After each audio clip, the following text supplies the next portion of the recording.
Mata TV YouTube Indonesia dengan bangga mempersembahkan sebuah storytelling kekinian abad ini diangkat dari karya besar S.H. Mintarja yang sangat populer di masanya, berlatar belakang kisah tanah Jawa masa lampau, tepatnya di penghujung kejayaan kerajaan tanah Jawa dengan judul Api di Bukit Menoreh.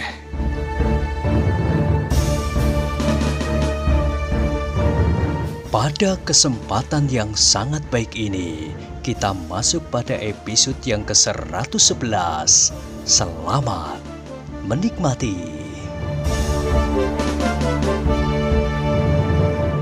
Pada episode sebelumnya telah diceritakan, Suto Wijoyo terdiam. Di dalam hatinya pun timbul pula pertanyaan yang serupa. Apabila orang itu adalah orang Jipang yang tidak ingin menyerah, kenapa ia tidak bergabung saja dengan Sono Keling dan alap-alap Jolotundo? Apakah ada golongan yang berpendirian lain lagi di kalangan orang-orang Jipang itu? Anak-anak muda itu sejenak berdiam diri. Dari kegelapan mereka melihat perapian yang sedang menyala, yang membakar seonggok kayu, dedaunan dan ilalang yang kering. Tetapi apakah maksud mereka membuat perapian itu? Terdengar Suto Wijoyo berdesis. Seperti kita, sahut Swandaru, menahan dingin dan mengusir nyamuk. Apakah mereka tidak melihat perapian kita? Bertanya Agung Sedayu. Ada dua kemungkinan. Mereka tidak melihat perapian kita, atau mereka sengaja memanggil kita kemari, sahut Suto Wijoyo. Swandaru tiba-tiba menggeram. Ujung pedangnya telah mulai bergetar. Siapa yang berani mencoba memanggil kita kemari? Itu baru dugaan, berkata Suto Wijoyo kemudian. Tetapi dugaan itu adalah kemungkinan yang paling dekat, sahut Swandaru. Mustahil mereka tidak melihat perapian kita yang tidak kalah besarnya dari perapian mereka. Kita dapat melihat cahaya perapian itu. Tentu mereka pun melihat cahaya perapian kita dari sela-sela pepohonan. Kembali mereka terdiam, namun mereka menjadi semakin berhati-hati.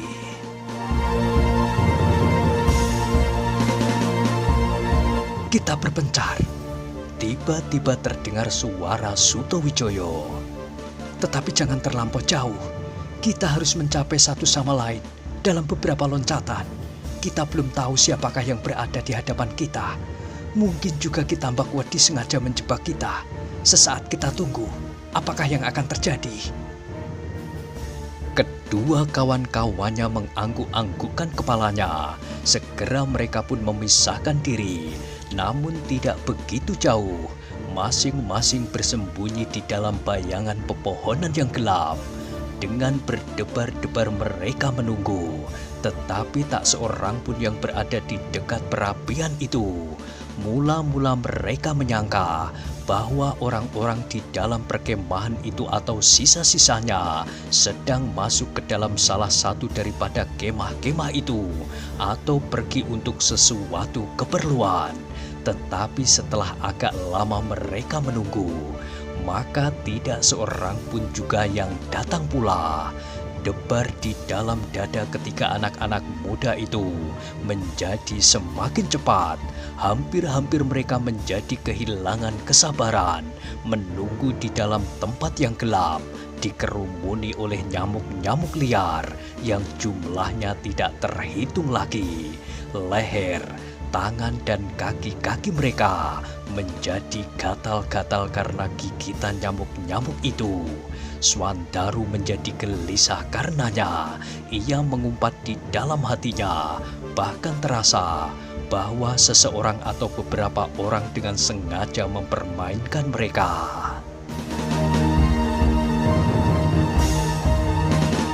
Darah di dalam tubuh Swandaru itu serasa menjadi mendidih karenanya.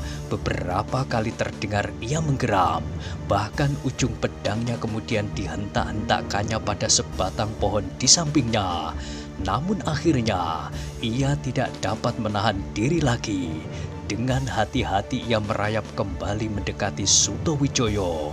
Suto Wijoyo terkejut mendengar gemerisik di sampingnya. Cepat ia bersiaga. Ketika ia melihat sebuah bayangan mendekatinya, segera tombaknya ditundukkannya. Apakah Tuan tidak mengenal aku lagi? Desis Swandaru. Oh, Suto Wijoyo menarik nafas. Kenapa kau kembali? Apakah ada sesuatu? Swandaru menggeleng. Aku tidak sabar lagi. Darahku hampir habis dihisap nyamuk. Maka menurut pertimbanganku, lebih baik kita dekati saja gubuk-gubuk itu. Suto Wijoyo tidak segera menyahut, tetapi ia belum menemukan suatu sikap yang baik untuk mengatasi kebingungan mereka. Panggil Agung Sedayu, bisik Suto Wijoyo. Aku memanggilnya, bertanya Swandaru. Aku datang ke sana atau aku meneriakkan namanya? Jangan berteriak. Tetapi apakah kau tahu tempatnya bersembunyi meskipun tidak terlampau jauh? Swandaru menggelengkan kepalanya. Mereka berdua menjadi kebingungan. Mereka tidak mempunyai cara yang khusus, atau mereka tidak membicarakan tanda-tanda yang perlu apabila mereka saling memerlukan. Cara satu-satunya adalah berteriak memanggil. Tetapi dengan demikian, maka suaranya pasti akan didengar dari dalam gubuk-gubuk itu.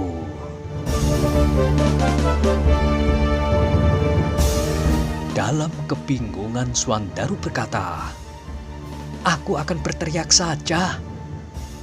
Bagaimana kalau orang-orang di dalam gubuk itu mendengarnya? Bertanya Suto Wijoyo. Aku tidak berkeberatan. Apakah Tuan berkeberatan? Lebih baik mereka segera tahu kehadiran kita. Kalau mereka memang sengaja memanggil kita, maka kita telah menyatakan diri kita. Sedangkan kalau mereka tidak melihat perapian kita dan tidak tahu bahwa kita di sini, biarlah mereka menjadi tahu. Agaknya Suto Wijoyo pun telah menjadi jemu menunggu. Karena itu maka katanya, panggillah. Swandaru tidak menunggu lebih lama lagi. Segera ia berteriak memanggil nama Agung Sedayu. Agung Sedayu terkejut menerima panggilan itu.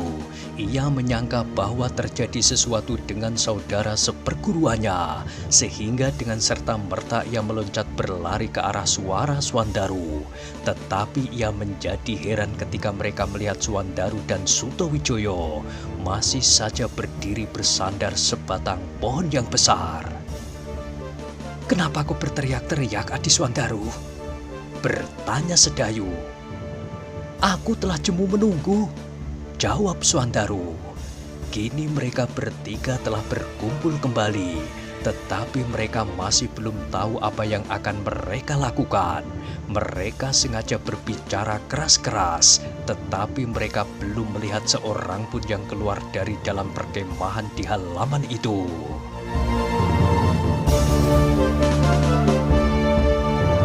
Tetapi dengan demikian, mereka telah menemukan suatu pengalaman bahwa apabila mereka sengaja memisahkan diri, mereka harus mempunyai tanda yang dapat mereka pakai untuk menyatakan pikiran mereka. Mungkin mereka harus berkumpul kembali, atau mungkin mereka harus tetap di tempatnya sambil bersembunyi. Dalam pertempuran mereka telah biasa mempergunakan tanda-tanda sandi. Tetapi ketika mereka berada dalam keadaan seperti saat ini, di mana mereka harus mengatur diri sendiri, maka mereka telah melupakannya. Sebab di dalam barisan, mereka tinggal mempergunakan tanda-tanda yang telah disiapkan oleh pemimpin mereka. Yang terdengar kemudian adalah Suto Wijoyo menggeram. Ia pun telah kehilangan kesabarannya. Desisnya, Apakah kita yang datang kepada mereka? Kita lihat setiap perkemahan, satu demi satu sehingga kita menemukan beberapa orang atau seorang yang mungkin membuat perapian itu. Agung, Sedayu, dan Swandaru tidak segera menjawab, namun mereka pun telah kehabisan kesabarannya pula. Pasti ada beberapa orang, atau setidak-tidaknya seorang di dekat tempat ini, gumam Sutowijoyo. Tidak mungkin kerangka, setan atau apapun memerlukan membuat perapian. Mereka memang tidak memerlukan, Tuan, sahut Swandaru. Tetapi mereka hanya ingin mengganggu kita. Apakah kau percaya? Sejenak Swandaru berbimbang, namun kemudian ia pun menggelengkan kepalanya sambil tersenyum. Tidak. Nah, kalau begitu, pasti seseorang telah menyalakan api dan perapian itu. Tetapi siapa? Bertanya Agung Sedayu. Kita tidak tahu. Maksudku, siapakah yang telah berani membuat perapian itu? Menurut perhitunganku, orang itu pasti dengan sengaja membuatnya. Mustahil kalau orang ini tidak tahu bahwa kita telah membuat perapian di sebelah. Dengan demikian, maka kita akan dapat menduga bahwa orang itu dengan sengaja dan setelah diperhitungkan ingin melawan kita bertiga. Apakah kita akan menyingkir? Bertanya Swandaru. Apakah kita harus berkelahi? Sahut Agung Sedayu. Kalian berdua sama-sama benar. Kita tidak harus mencari persoalan. Tetapi kita juga tidak boleh lari apabila kita menjumpai persoalan yang melibat kita dalam suatu keharusan mempertahankan diri.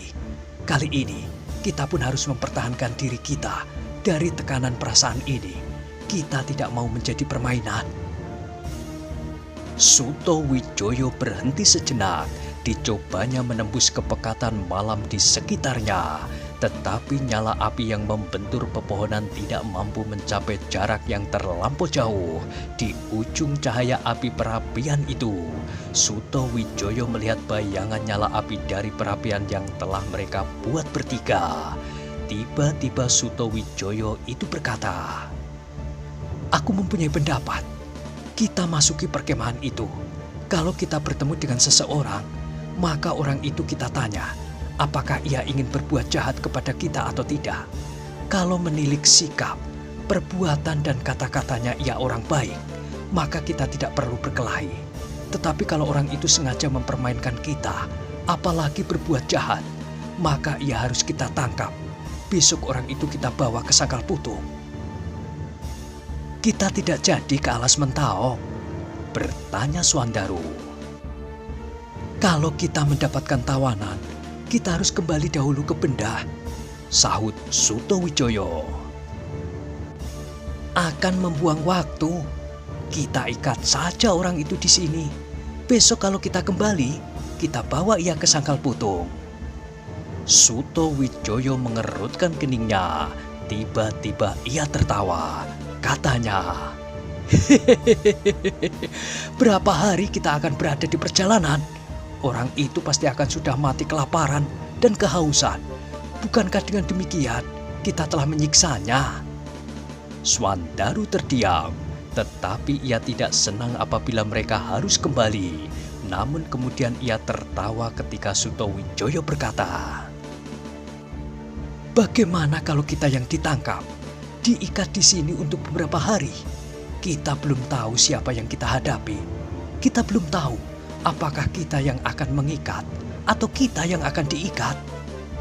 Swandaru dan Agung Sedayu pun kemudian tertawa.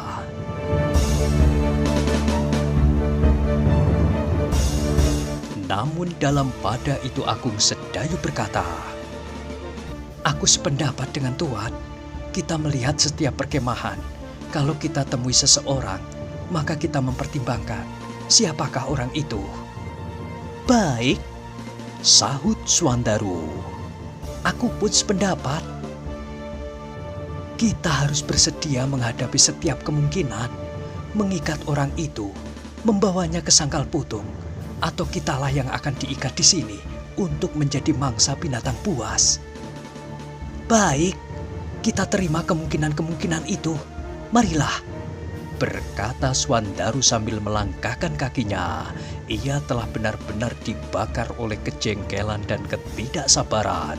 Suto Wijoyo dan Agung Sedayu pun segera mengikutinya di belakang. Dengan penuh kewaspadaan, mereka berjalan. Senjata-senjata mereka telah siap untuk menghadapi setiap kemungkinan. "Kemana kita?" bertanya Swandaru. "Ke perkemahan itu," jawab Suto Wijoyo. "Perkemahan yang mana?" "Salah satu daripadanya, pilihlah."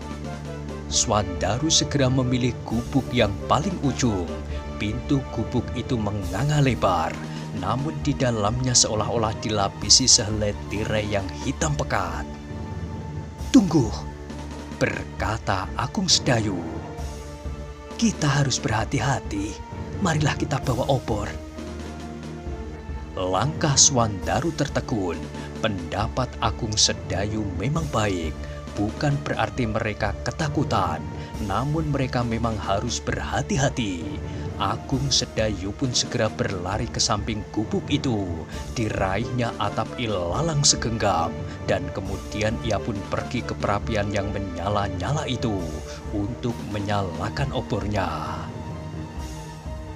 "Perapian ini pun masih baru," desisnya kepada diri sendiri.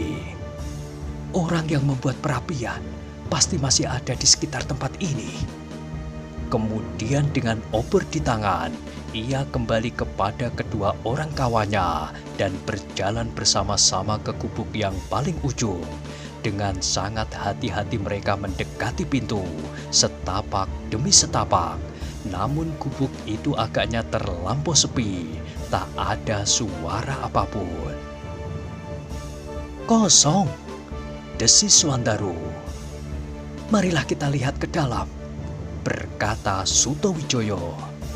"Mari," sahut kedua kawannya hampir bersamaan.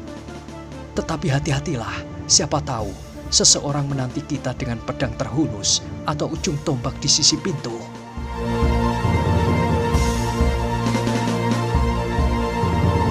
Sejenak mereka bertiga pun berdiri tegang di muka pintu yang menganga lebar itu. Mereka menjadi ragu-ragu. Namun tiba-tiba Suto Wijoyo itu pun meloncat surut selangkah. Kemudian dengan menghentakkan kakinya ia meloncat maju sambil mengayunkan sebelah kakinya, menghantam uger-uger lawang yang terbuat dari sebatang bambu.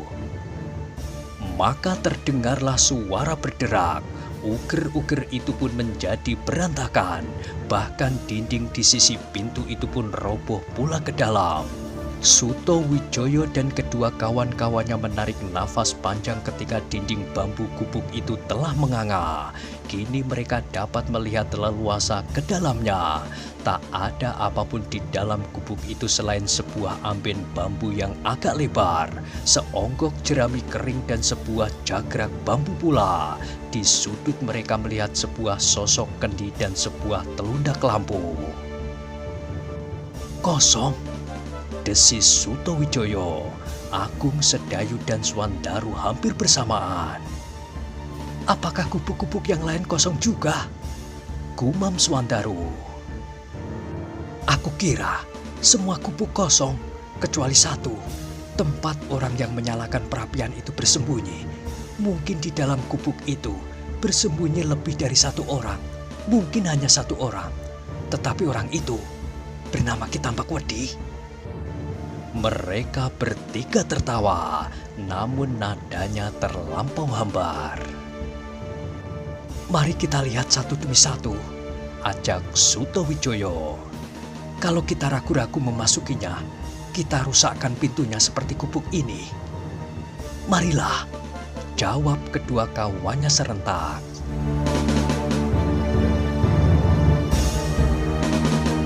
Kini kembali mereka melangkah ke gubuk berikutnya. Dengan cara yang sama, Suto Wijoyo merusak pintunya dan tanpa memasukinya, mereka segera dapat melihat bahwa gubuk-gubuk itu ternyata tidak berisi. Berkali-kali hal yang serupa dilakukan oleh Sutowijoyo. Ketika ia menjadi lelah, maka kini Swandarulah yang harus merusaki pintu. Dengan pedangnya ia menghantam setiap uger-uger pintu, kemudian mendorong dindingnya sehingga roboh. Tetapi mereka belum juga menemukan seseorang. Akhirnya Swandaru pun menjadi jemu pula. Katanya, "Sekarang giliranmu Kakang Agung Sedayu. Kaulah yang harus merusak dinding gubuk-gubuk berikutnya. Biarlah aku yang membawa obor." Agung Sedayu pun melangkah beberapa tindak sampai di muka sebuah pintu. Maka ia tidak segera meloncat menghantam tiang-tiang pintunya atau dengan pedangnya memukul uger-uger pintu itu. Tetapi dengan tenangnya, ia memutuskan tali-tali yang sudah lapuk dengan ujung pedangnya. Ketika beberapa tali telah diputusnya dengan mudah, maka dengan ujung pedangnya ia mendorong dinding bambu itu, dan dinding yang ringkih itu pun robohlah ke dalam.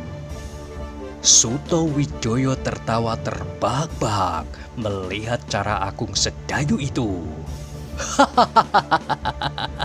"Hebat!" teriaknya. Swandaru pun berteriak pula dengan serta-merta. "Alangkah malasnya kau, Kakang.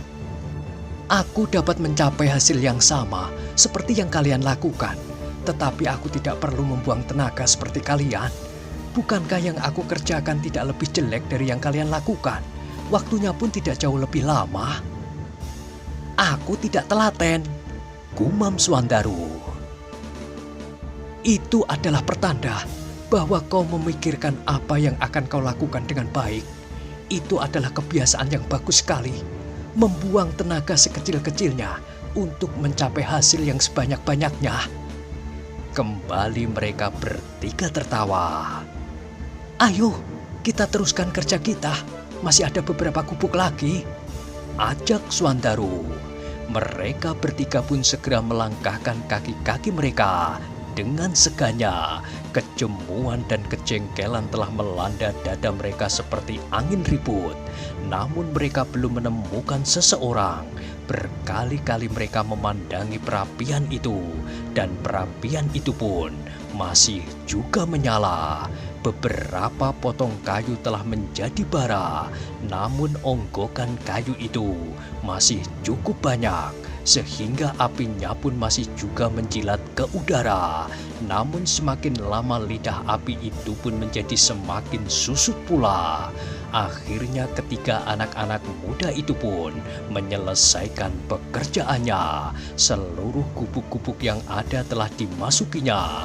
Gubuk yang paling besar yang pernah dipergunakan oleh Tohpati pun telah mereka masuki pula. Namun mereka tidak menemukan sesuatu.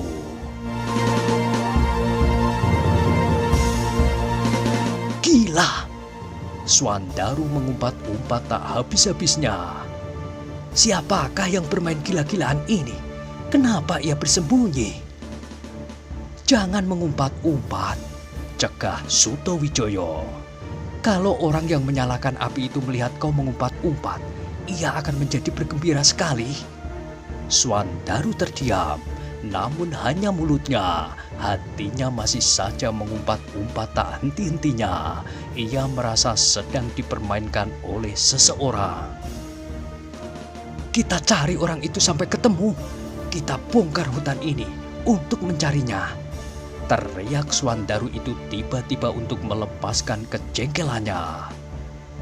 "Kau amat bernafsu, Swandaru," desis Sutowijoyo. "Aku merasa menjadi permainan kali ini. Aku pun harus mampu membalas, mempermainkannya." Sutowijoyo tertawa. Agung Sedayu pun tertawa pula sambil berkata, "Jangankan mempermainkan, mencari pun kita tidak mampu." Swandaru tidak menjawab, tetapi terdengar ia menggeram. "Kita coba untuk menemukan," berkata Sutowijoyo kemudian. "Apakah Tuhan juga telah dibakar oleh nafsu mempermainkannya?" bertanya Agung Sedayu. Suto Wijoyo tertawa. Ragu-ragu ia menjawab, "Aku pun menjadi jengkel juga, tetapi aku tidak akan membongkar hutan ini." Tiba-tiba Suandaru menyela, "Marilah kita cari. Dengan berbicara tak habis-habisnya, kita tidak akan dapat menemukannya. Kemana lagi kita akan mencari?" Suandaru tertegun sejenak. Ia pun tidak tahu kemana harus mencari orang yang telah membuat perapian itu.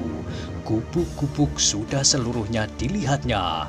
Kalau orang itu telah masuk ke dalam hutan, alangkah sukarnya untuk menemukannya di antara batang-batang pohon yang besar dan gerumbul-gerumbul yang lebat itu.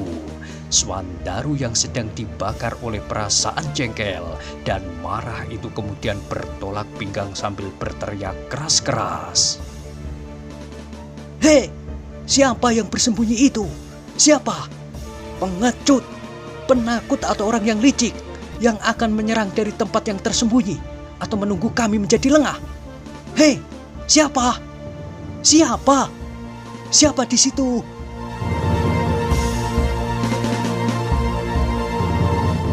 Suara Suandaru menggetarkan udara malam di dalam hutan itu. Suara itu seakan-akan menyelusur setiap dahan dan ranting, menggema ke segenap penjuru. Anak burung-burung liar yang sedang tidur nyenyak di dalam sarangnya menjadi terkejut dan mengangkat kepala-kepala mereka. Sedang sayap-sayap induknya menjadi semakin lekat menutupi tubuhnya, seakan-akan di kejauhan telah menggelegar guruh yang memberikan pertanda bahaya sedang mengancam anak-anak mereka. Alangkah kecewanya Suandaru. Suaranya menggema berulang-ulang, tetapi kemudian lenyap di telan gelapnya malam. Sekali, dua kali ia mengulangi, tetapi akhirnya ia menjadi lelah sendiri. Suto Wijoyo dan Agung Sedayu tertawa berkepanjangan sehingga tubuh-tubuh mereka berguncang-guncang. Mereka seolah-olah melihat sebuah pertunjukan yang lucu sekali. Suandaru yang gemuk bulat bertolak pinggang sambil berteriak-teriak sampai serak. "Bagaimana?" bertanya Agung Sedayu. "Suaraku hampir habis," jawabnya Parau. Kembali kedua kawannya tertawa keras-keras. "Kau memang aneh," berkata Suto Wijoyo. "Kalau orang itu ingin keluar dari persembunyiannya, maka kau tidak perlu berteriak-teriak memanggilnya." "Menjengkelkan sekali," geram Suandaru. "Apakah setan itu Kitambak Wedi sendiri?" "Tak seorang pun tahu," sahut Suto Wijoyo. "Jangan terlampau tenggelam dalam kecemuan, kejengkelan dan kemarahan. Marilah kita kembali ke perapian kita sendiri. Kita memang tidak mencari musuh, tetapi apabila musuh itu datang, kita sambut dengan senang hati. Apakah kita menunggu mereka menerkam kita selagi kita tidur? Salah kita apabila kita tidur bersama-sama. Adalah haknya untuk berbuat demikian." Suandaru menarik nafas panjang-panjang. "Marilah," geramnya. Kini mereka bertiga melangkahkan kaki mereka kembali ke perapian mereka sendiri. Meskipun demikian, mereka tidak kehilangan kewaspadaan. Tombak Suto Wijoyo siap untuk mematuk setiap bahaya yang mendatanginya. Sedang pedang Agung Sedayu dan Suandaru pun masih juga dalam genggaman. Mereka kini sudah tidak memerlukan obor lagi. Sejak gubuk yang terakhir mereka tinggalkan, obor mereka telah mereka buang. Apalagi kini mereka menyusup di antara semak-semak dan pepohonan. Mereka justru berusaha untuk menghindarkan diri dari setiap mata yang mencoba mengintainya.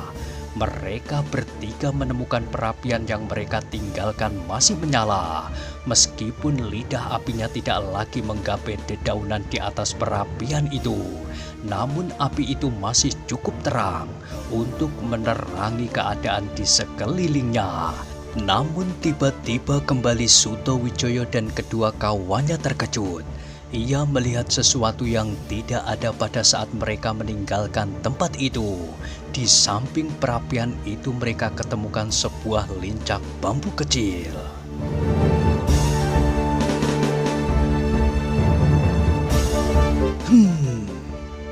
Swandaru menggeram kecil. Siapa yang bermain-main hantu-hantuan ini? Jangan hiraukan, berkata Suto Wijoyo. Kita berterima kasih bahwa kita mendapat tempat duduk yang baik, bahkan tempat untuk berbaring. Sekarang marilah kita mulai giliran yang pertama. Siapa yang tidur lebih dahulu?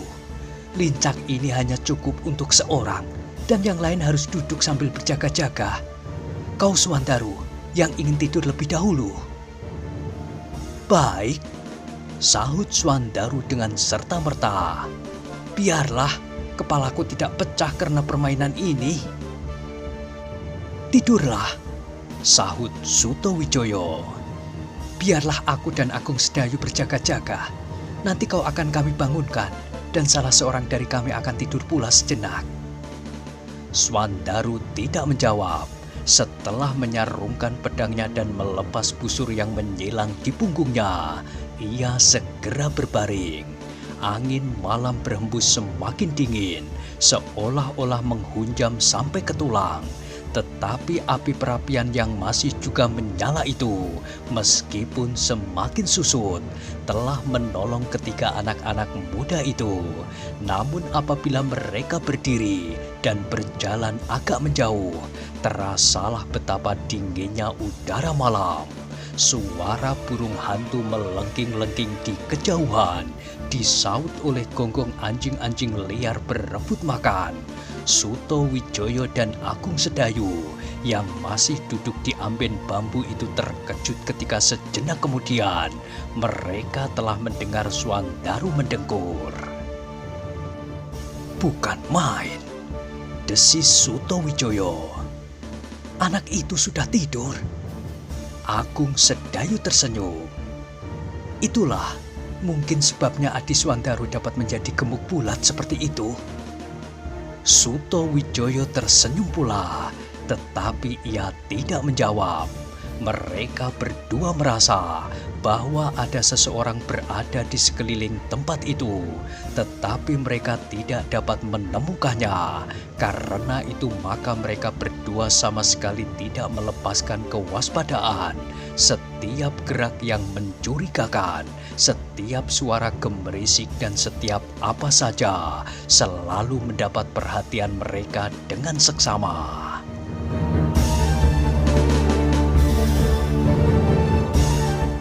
Nah, bagaimanakah kisah selanjutnya? Silahkan ikuti terus kisah Api di Bukit Menoreh pada episode berikutnya. Sampai jumpa.